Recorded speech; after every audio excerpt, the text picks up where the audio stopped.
प्रेम से बोली सरस्वती मैया की।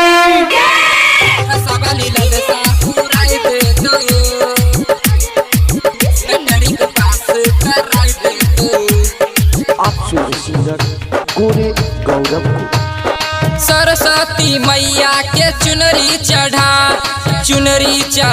गे चुनरी चढ़ा, बिना बाली के चुनरी चढ़ा गे चुनरी चढ़ा। हंसवाली ललसा पुराई दे तो, मैट्रिक पास कराई दे तो। हंसवाली ललसा पुराई दे तो, मैट्रिक पास कराई दे तो। सरस्वती मैया के चुनरी चढ़ा गे चुनरी चढ़ा। सरस्वती मैया के चुनरी चढ़ा गे चुनरी चढ़ा, बिना बाली ललसा पुराई दे तो, मैट्रिक पास कराई दे तो। सुन गए बिना बाली ललसा पुराई दे तो, मैट्रिक पास कराई दे तो।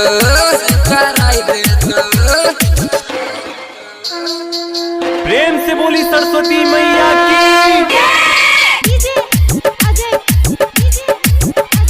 आप सुन सिंगर गोरे गौरव को। साल में एक बार आबै छौ मौका, अई बार कलसा बैठाइल, अई बार कलसा बैठाइल हे गई।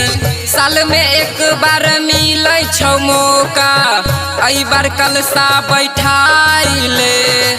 नारियल कलसा चुनरी चढ़ई है, रतिया में माई के दीप जलई है। तोहर मनसा जैतौ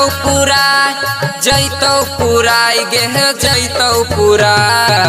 हंसवाली ललसा पुराई दे तो, मैट्रिक पास कराई दे तो। सुन गए हंसवाली ललसा पुराई दे तो, हे गए मैट्रिक पास कराई दे तो।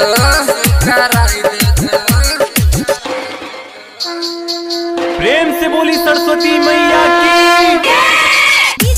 आप सुन सिंगर गोरे गौरव को। हे के कोनो चीज के तोरा कमी नहीं होई तो, बिना वाली के महिमा महान छै, बिना वाली के महिमा महान छै। हे के कोनो चीज के तोरा कमी नहीं होई तो, सरस्वती माई के महिमा महान छै।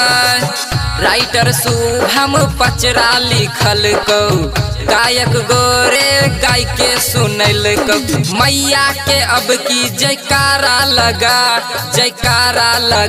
गे जयकारा लगा। हंसवाली मनसा पुराई दे तो, मैट्रिक पास कराई दे तो। सुन हंसवाली ललसा पुराई दे तो, मैट्रिक पास कराई दे तो।